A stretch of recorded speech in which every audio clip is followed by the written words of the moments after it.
Hello, what's up YouTube? Photographer ronnixphotography, and in this tutorial I want to show you the best ways to get or achieve the most realistic skin details when it comes to using frequency separation. Most of you people tend to use frequency separation, and I want to say most of us beginners in Photoshop tend to misuse frequency separation, and we tend to come out with those very plastic images. So in this tutorial I want to show you what and how the settings you have to use when you're shooting those images in order to retain those nice and beautiful skin textures, and also how to apply the right Gaussian blur amount in order to retain the skin details after retouching your images. So if at all you find this helpful, don't forget to like this video and don't forget to subscribe this channel if at all you have been watching and you're not subscribed. But remember, most important thing is hitting the like button on this video.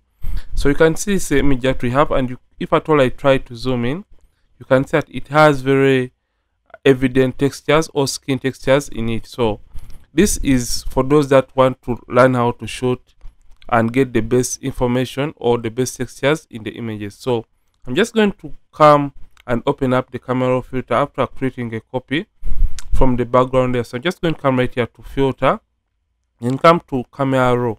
So when I come to camera raw, I want to show you the details or the settings in which I shot this very image. So you can see I shot it at ISO 100 and I used an 85mm lens, and I shot it at 7.1. So this is the aperture or the f-stop I shot this image.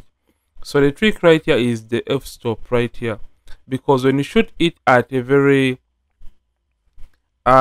shallow or open f-stop, it means that it is going to be blurring out the details and you won't have the details in the skin. But if at all you shoot from around f4.0 or f5 and above, it means that you're going to be getting all these details in the skin when you shoot the images. So always make sure to shoot these beauty images or those images that you want to portray the details in the skin at very high f-stops, and by high I mean above 4.5 or above 5, and you'll have the details like I have right here. So after ensuring that you have those details further after shooting, I'm just going to cancel this and we come back into Photoshop. Remember, after shooting, the only thing that we want to do is retouch and retain those details. We don't want to spoil or ruin those details after you have been able to achieve them in your camera. So what I want to do, I want to show you how you can achieve the details or retain them using frequency separation. So usually frequency separation divides the image into the high frequency layer and the low frequency layer.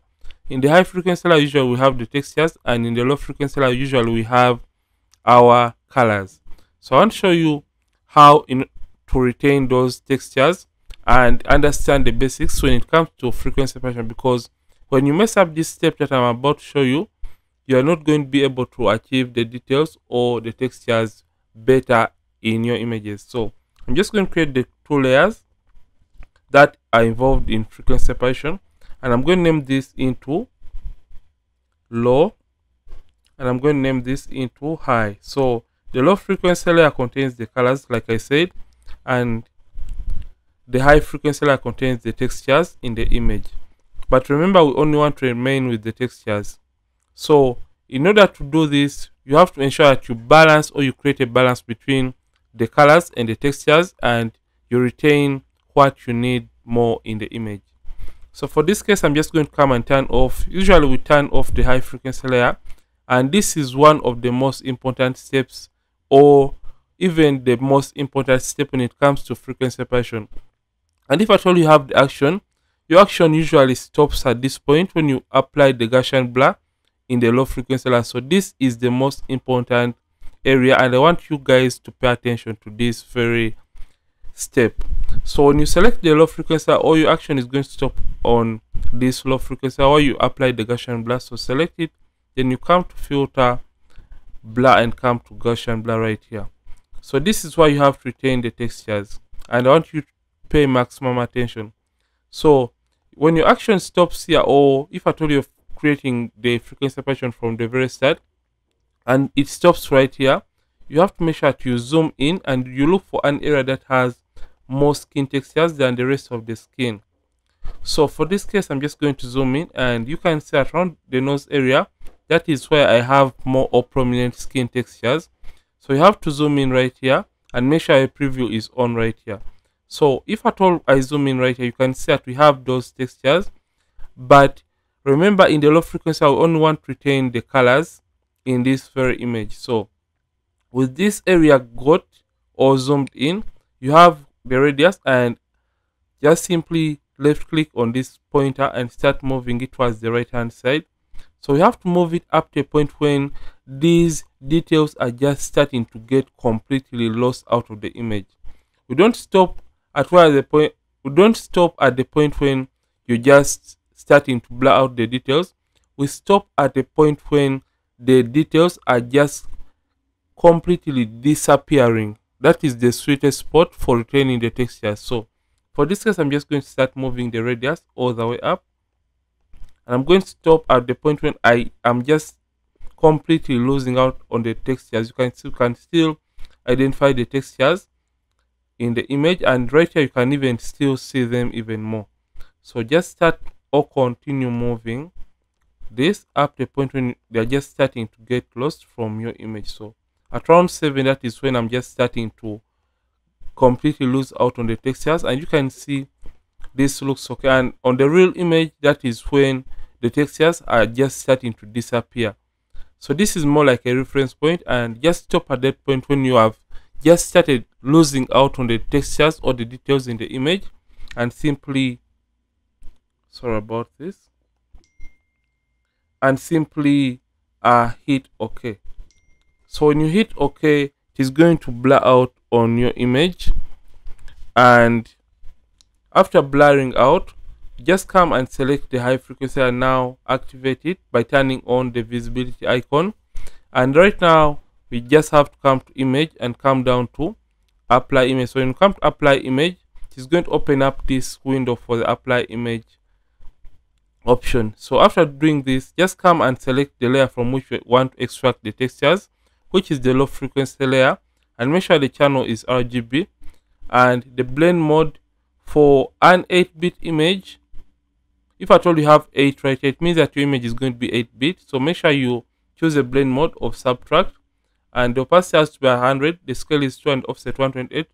Preserve transparency and mask are not checked, and make sure invert is also not checked. And with the preview on, you can see that you have your textures on the gray kind of layer right here. But if at all you have 16 or 16-bit image, just come and select add as your blend mode, opacity at 100, the scale is 2, offset 0. Make sure preserve transparency and mask are not checked, and make sure you turn on the invert option.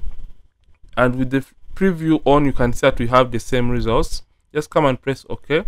Then come to the blend mode and change it from normal right here, and change it all the way to linear light, and you'll get back the image. So for those that had the action, as soon as you put in the Gaussian blur radius, it is going to automatically create or do this for you.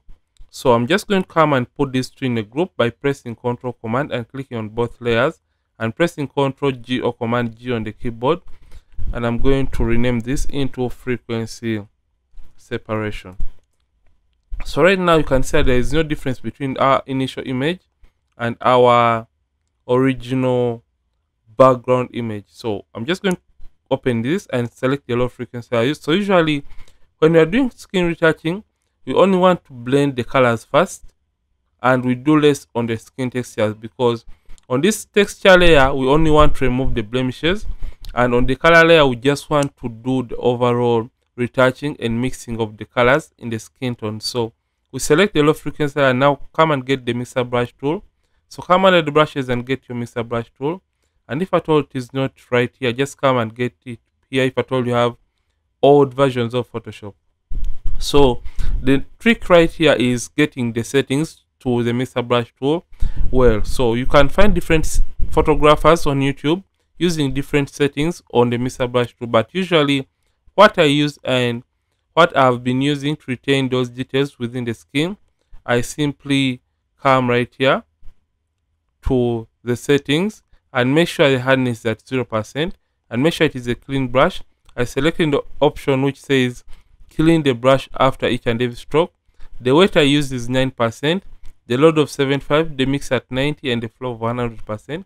and make sure sample always is not ticked or checked, because when you check this option, it means when you start painting, the brush is also going to sample the textures and paint them in the low frequency layer. But initially we want to only remain with the colors in the low frequency, so make sure you don't check this sample all layers option.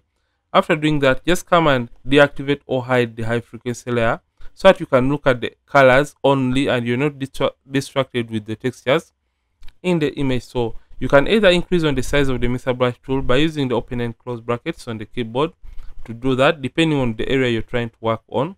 And how to move the mixer brush tool, you have to move it in the direction of the area you're trying to work on. And if at all it is showing as a plus icon right here, make sure you press the caps key on the keyboard, and that is going to make your mixer brush tool as a circle like mine is. So in order to blend, just come and simply hold left click and start moving the mixer brush tool in the direction of your preference or the direction of the area you're trying to work on, and you have to keep on playing with different sizes of the mixer brush tool, just like that.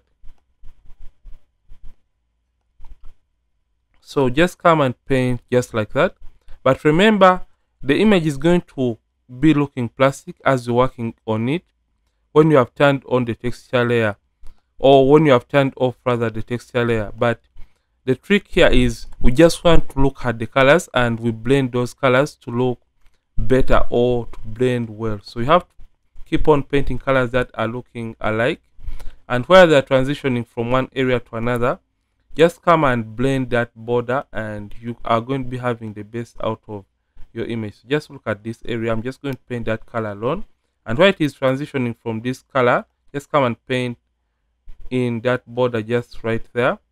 And look at the nose area, just come and paint these colors because they look alike, and mix them together, and come this other side and also mix those colors. So when you turn on the texture layer, you can see that we still have our textures in the image. So just look at the before right here and the after. Just look at the textures, they are not even tampered with at any point, so meaning we have still retained our original textures in the image. So you can go ahead and work on various areas within the skin, and after retouching, you can come and remove the blemishes by selecting the textures layer or the layer that has textures, because blemishes are part of textures, and come and get your clone stamp tool. For this, I'm just going to leave the hardness at 0.